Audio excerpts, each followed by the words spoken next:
त्रिशरा मारला, दुसऱ्याने मारला आणि माझं नाक कान गेलं. काय करू बोला. सहस्राने वरतीने रामे मारिले वानावती राक्षसाती जाती ख्याती रण समाप्ती श्रीरामे. महाराज जगाच्या कल्याणा देवाने अवतार घेतलेला कशासाठी. हा गो ब्राह्मणाचा प्रतिपाल आणि दुष्टाचा संवाद.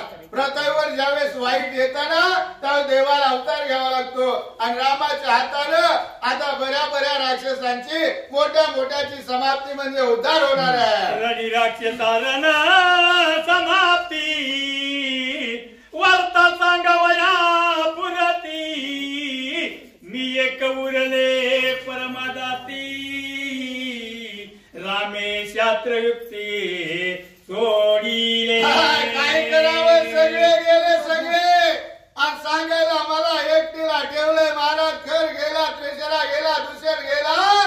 अरे या ठिकाणी वाईट झालं. मी एकली उरले राजे सरकार आणि सांगायला माहिती तुम्हाला आलेल्या.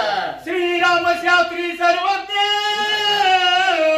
करू नये स्त्रियाचे हनन म्या चरिता राम लक्ष्मण हेने नाक कान छेदी. जर असणारे राम कसा आहे. राम हा असा आहे महाराज. हा तो नीतीने नियमाने चालतो.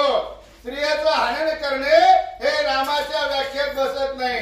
म्हणून लक्ष्मणाने मला सोडलं.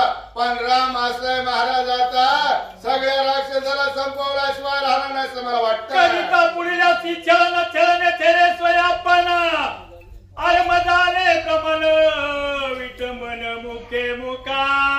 बघा कळते महाराज आपली अवस्था हेच आहे. चुकलिया वर्मा हा फेरा पडे अशी अवस्था झाली आहे. त्या ठिकाणी स्वतः काय झालं म्हणले मी छळन करायला गेले पण छळनावर जारण मारण उच्चाटन कपट रामा पुढे चालत नाही. माझा अनुभव आहे. अरे छेल छेलने मिती कैसी मुख दाखवू नये कोणाची श्रीरामाची ख्याती आहे ती ऐशी राक्षसाची ते अंतक श्रीराम जय राम राम. एवढं घासावं लागतं महाराज. आयुष्य गेलं रामायणामध्ये.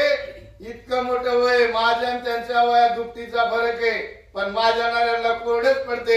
हा एवढा आवाज आहे महाराज. भगवंतानं दिलेली एक देण असते. प्रत्येकाला नाही कोणाकोणाला जमत ते. अशा प्रकारे मी एकली उरली. आता काय करू कसं करू रामा आणि लवकर काय करू. घेऊन नाक कान